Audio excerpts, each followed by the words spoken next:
भाग 1। रहस्यमयी सफर की शुरुआत। रात का समय था, आसमान में चौथ बादलों के पीछे छुपा हुआ था और चारों ओर घना अंधेरा छाया हुआ था। शहर के एक कोने में एक पुराना रेलवे स्टेशन था, जिसे लोग शापित स्टेशन कहते थे। उस स्टेशन पर कभी कभार ही ट्रेनें आती थीं, और जो भी यात्री इस स्टेशन से सफर करने की कोशिश करता, वह रहस्यमयी तरीके से गायब हो जाता।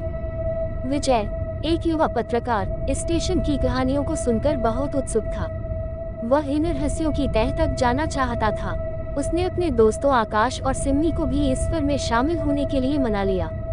विजय को स्टेशन पर होने वाली अजीब घटनाओं की पड़ताल करनी थी, और उसे यकीन था कि इस बार उसे कुछ बड़ा हाथ लगेगा। रात के ठीक 11:45 बजे विजय, आकाश और सिम्मी उस स्टेशन पर पहुंचे। स्टेशन वीरान था और चारों ओर एक भयानक सन्नाटा पसरा हुआ था।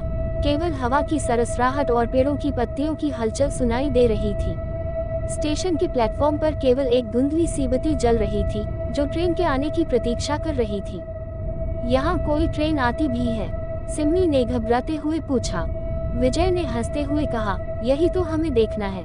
तभी एक तेज सीटी की आवाज सुनाई दी और धुंध के बीच से एक पुरानी ट्रेन धड़धड़ाते हुए प्लेटफॉर्म पर आ खड़ी हुई। ट्रेन का रंग काला था और उसकी खिड़कियों से हल्की लाल रोशनी झांक रही थी। विजय ने अपने दोस्तों को देखा और कब हो, हमें ये ट्रेन लेना है। आकाश और सिम्मी थोड़े घबराए हुए थे, लेकिन विजय की जिज्ञासा और साहस के आगे वे कुछ कह नहीं पाए। तीनों ट्रेन में सवार हो गए और अपनी सीटों पर बैठ गए। ट्रेन अंदर से भी उतनी ही पुरानी और रहस्यमयी लग रही थी जितनी बाहर से। दीवारों पर जाले लगे हुए थे और सीटों पर धूल की मोटी परत चढ़ी हुई थी। ये ट्रेन कितनी पुरानी है, यहाँ कोई और यात्री भी नहीं है, आकाश ने चिंतित होकर कहा। विजय ने अपनी नोटबुक निकाली और लिखना शुरू किया। यही तो इस जगह की खास बात है। यहाँ से सफर करने वाले लोग रहस्यमयी तरीके से गायब हो जाते हैं। हमें देखना है कि इस ट्रेन का क्या रहस्य है। भाग 2। अजीबोगरीब घटनाएं।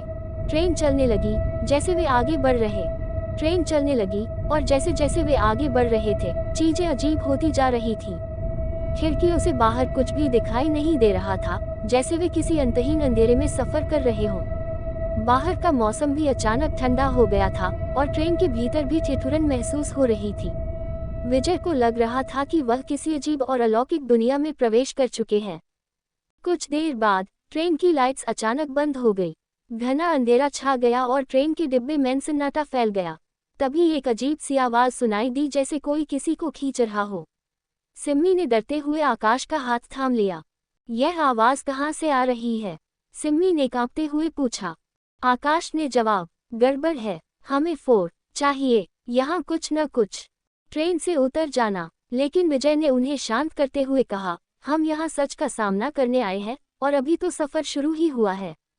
अचानक ट्रेन की लाइट फिर से जल गई, लेकिन इस बार डिब्बे में कुछ और भी था। एक बूढ़ा आदमी जिसने फटे पुराने कपड़े पहने हुए थे। वह धीरे धीरे विजय के पास आया और बोला, तुम्हें यहाँ नहीं आना चाहिए था। ये ट्रेन तुम्हें वहाँ ले जा रही है जहाँ से कोई वापस नहीं आता। विजय ने कांपती आवाज में पूछा, आप कौन?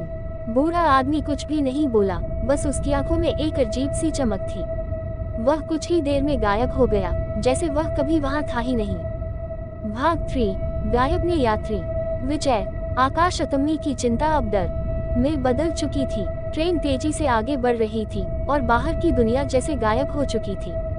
डिब्बे में ठंड इतनी बढ़ गई थी कि सांस लेना मुश्किल हो रहा था। तभी एक और आवाज आई, इस बार और भी ज्यादा डरावनी। यह आवाज किसी के कराहने और चीखने की थी।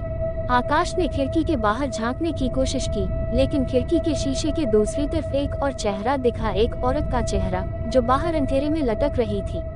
उसकी आंखें खून से भरी हुई थी और उसकी चेहरा जले हुए मांस से भरा हुआ था। आकाश चीखते हुए पीछे हट गया। हमें यहाँ से निकलना होगा, उसने जोर से चिल्लाया। लेकिन विजय ने दरवाजे की ओर देखा। दरवाजा बंद हो चुका, कोई उम्मीद नहीं, और उसे खोलने की ट्रेन ने एक झटका। कोई उम्मीद नहीं थी। तभी ट्रेन ने एक झटका लिया और डिब्बे में बैठे अन्य यात्री अचानक गायब होने लगे। उनके शरीर धुंध में बदल कर हवा में घुलते जा रहे थे। सिम्मी घबराहट में चीख पड़ी, क्या हो रहा है? वे लोग कहाँ जा रहे हैं? विजय ने महसूस किया कि वे किसी अलौकिक शक्ति के घेरे में आ चुके हैं। अब उनकी जान भी खतरे में थी। भाग 4। अंतहीन सफर। जैसे जैसे ट्रेन आगे बढ़ रही थी, समय का भी कोई अर्थ नहीं रह गया था। उन्हें ऐसा लग रहा था जैसे वे सदियों से इस ट्रेन में सफर कर रहे हों। आकाश ने अचानक कहा, क्या तुमने देखा? ट्रेन कहीं नहीं रुक रही। ये हमें कहाँ ले जा रही है? विजय ने गंभीरता, साधारण ट्रेन न, गब दिया। यह कोई इस ट्रेन से बाहर निकलने का तरीका खोजना होगा। आकाश ने दरवाजा खोलने की कोशिश की, लेकिन कोई फायदा नहीं हुआ। तभी विजय की नज़र ट्रेन के एक कोने में रखे एक पुराने मानचित्र पर पड़ी।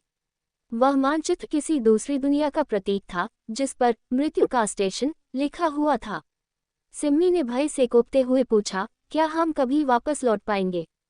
विजय को एहसास हुआ कि वे किसी अलौकिक सफर में फंस चुके थे और यह ट्रेन उन्हें जीवित नहीं छोड़ेगी। भाग 5, चमत्कारी अंत। ट्रेन की रफ्तार अब और भी तेज हो चुकी थी और डिब्बे में केवल विजय, आकाश और सिम्मी ही बचे थे। चारों ओर भूतिया आवाजें गूंज रही थीं, लेकिन तभी कुछ अजीब हुआ। ट्रेन अचानक धी और फिर रुक गई।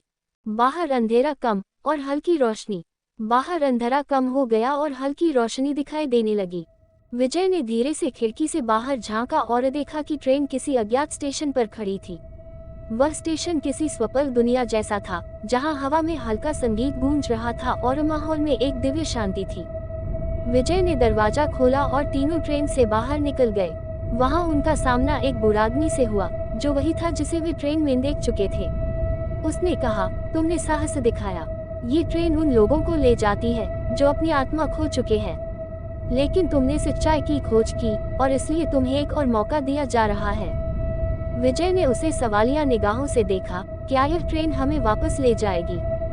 बूढ़ा आदमी मुस्कुरा बोला, ये ट्रेन तुम्हें वहीं ले जाए।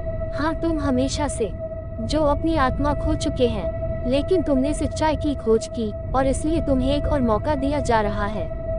विजय ने उसे सवालिया निगाहों से देखा, क्या यह ट्रेन हमें वापस ले जाएगी?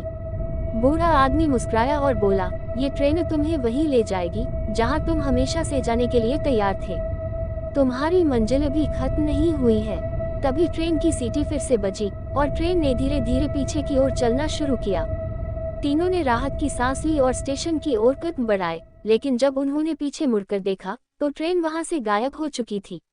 अब वह ट्रेन कहीं नहीं थी, जैसे वह केवल एक भ्रम थी।